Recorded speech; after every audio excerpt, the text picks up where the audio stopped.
அஸ்ஸலாமு அலைக்கும் வரஹ்மத்துல்லாஹி வபரகாத்துஹு.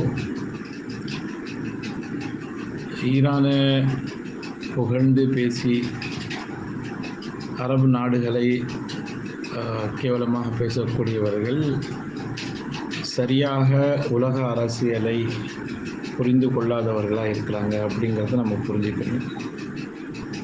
காரணம் என்ன அப்படின்னா, ஒரு பக்கம் நம்முடைய முஸ்லிம் சமூகம் அரபு நாடுகள் ஆரம்ப காலத்திலிருந்து ஆயுதங்களை, அணு ஆயுதங்களை தயார் பண்ண அவங்க தவறிட்டாங்க. ஏற்கனவே 1967 இஸ்ரேல் கூட எல்லா அரபு நாடுகளும் போர் புரிஞ்சவங்க தானே. என்ன ஆச்சு? கடைசியில் தோல்வி தான் அடைஞ்சாங்க. ஏன்னா அந்த நேரத்தில் இஸ்ரேல் நல்ல ஆயுதங்களை தயார்படுத்தி வச்சுருந்தான். அமெரிக்காவுடைய முழு சப்போர்ட் அவனுக்கு இருந்தது. எனவே எல்லா அரபு நாடுகளும் தோல்வி அடைஞ்சாங்க. அந்த நேரத்தில் இந்த ஈரான் எங்கே போயிருந்தான்? ஈரான் அந்த போரில் கலந்துக்கிட்டானா? ஷியாக்கள் யூதர்களுடைய வளர்ப்பு பிள்ளைகள் அப்படிங்கிறத நாம் அடிப்படையான ஒரு விஷயமாக புரிஞ்சிக்கணும்.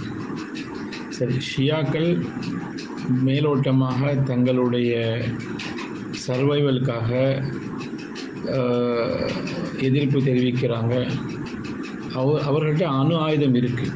தங்களுடைய பாதுகாப்புக்காக அவங்க அணு ஆயுதம் தயார்படுத்தி வச்சுருக்காங்க. இது நீ மிரட்டுற மாதிரி மிரட்டு, நான் பயப்படுற மாதிரி பயப்படுறேன் அப்படிங்கிற மாதிரியான ஒரு எழுதப்படாத விதியாக அவங்களுக்கு மத்தியில் ஒரு அண்டர்ஸ்டாண்டிங் இருக்குது. நல்லா புரிஞ்சுக்கணும், ஈரானில் ஒரு சுன்னி மஸ்ஜித் கிடையாது, ஆனால் ஒரு யூத கோயில் இருக்காங்க. யூத கோயில்கள் பல கோயில்கள் இருக்காங்க. அதனால் இன்றைக்கு எல்லா இடங்களிலும் பொதுவாக ஈரானை புகழ்ந்து பேசுவது, மற்ற அரபுகள் நாடுகளை திட்டுறது, இது எல்லாமே இது வேண்டுமென்றே திட்டமிட்டு உருவாக்கப்பட்ட ஒரு விஷயம். இரண்டாவது, அரபுகளிடத்தில் அந்த அளவுக்கு அணு ஆயுதம் கிடையாது, அதை தயார்படுத்தக்கூடாது அப்படிங்கிற ஒரு ஒப்பந்தம் அது 1974 என்னமோ அது தீர்மானம் போடப்பட்டது. எனவே இனிமேல் யாரும் அது உருவாக்கவும் முடியாது அப்படிங்கிற ஒரு சூழல் இருக்குது. இரண்டாவது, அரபுகளுக்கு அமெரிக்கா நீங்கள் எங்களுக்கு உதவி பண்ணுங்கள், நாங்கள் உங்களுக்கு பலஸ்தீன் பகுதி எடுத்து தரோம் அப்படின்னு சொல்லி 1940களிலேயே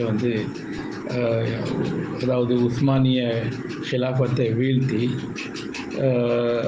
கடைசியில் அந்த பகுதி இப்போ யூதர்களுக்கு வாரி கொடுத்தது இந்த அமெரிக்கா தானே.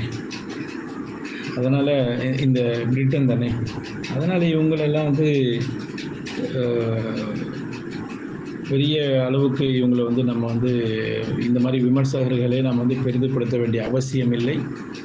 வரலாற்றை ஆழமாக படிக்கக்கூடியவர்கள் இது சரியாக புரிந்து கொள்வார்கள். இது எல்லாமே திட்டமிடப்பட்ட ஒரு சதிதான். அல்லாஹுடைய உதவி எப்போ வருமோ கண்டிப்பாக அந்த நேரத்தில் அல்லாஹ் ரப்புல் ஆலமீன் முஸ்லிம்களுக்கு உதவி செய்வான். இந்த முனாஃபிக்குகளுக்கும் இஸ்லாமிய எதிரிகளுக்கும் அல்லாஹ் சுப்ஹானஹு வ தஆலா கண்டிப்பாக வீழ்த்துவான். அல்லாஹ்விடம் துஆ செய்வோம். வலைக்கும் அஸ்ஸலாம் வரஹ்மத்துல்லாஹி வபரகாத்துஹு. ரெண்டு விஷயங்கள் சொல்லலாம் இன்ஷா அல்லாஹ்.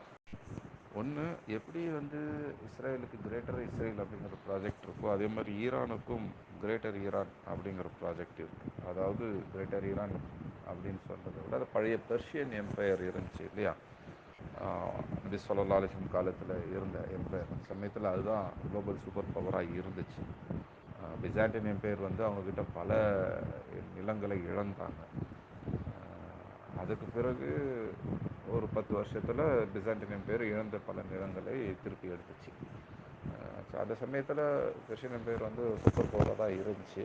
அதுக்கப்புறம் அபூபக்கர் ரலியல்லாஹு அன்ஹு காலத்தில் ஆரம்பித்த தாக்குதல் உமர் ரலியல்லாஹு அன்ஹு காலத்தில் உச்சத்துக்கு போய் பாரசீக பேரரசு அப்படிங்கிற ஒன்று இல்லாமலே ஆச்சு. இப்போ இன்னைக்கு இருக்கக்கூடிய அந்த ஆட்கள், அதாவது ஈரானில் இருக்கக்கூடிய ஷியா வந்து அந்த கனவு உடையவங்க தான் ஒன்று.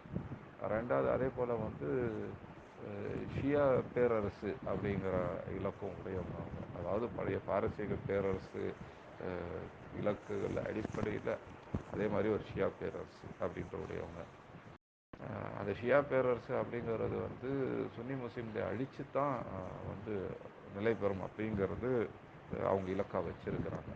நான் அவங்களுக்கு வந்து முதல் எதிரி சுன்னி முஸ்லீம்கள் தான், யூதர்களோ கிறிஸ்தவர்களோ அல்ல. இப்போ இதில் என்ன அப்படின்னா, இந்த ஷியா ஈரான் பாரசீக பேரரசு கனவுகளோடு ஷியா பேரரசு கனவுகளோடு இருக்கக்கூடிய இந்த ஈரானுடைய ப்ராஜெக்டை, இஸ்ரேலுடைய ப்ராஜெக்டை அவங்க வந்து கிளாஷ் ஆகும். அந்த கிளாஷனுடைய விளைவு தான் இமாம் மாலிக் ரஹிமஹுல்லா சொல்லுவாங்க, அல்லாஹ் ஒரு அநியாயக்கார கூட்டத்தை இன்னொரு அநியாயக்கார கூட்டத்தை வச்சு கையாளுவாங்க, அழிப்பாங்க. அதற்கு பிறகு இந்த 2 அநியாயக்கார கூட்டங்களையுமே அழிச்சிருவாங்க.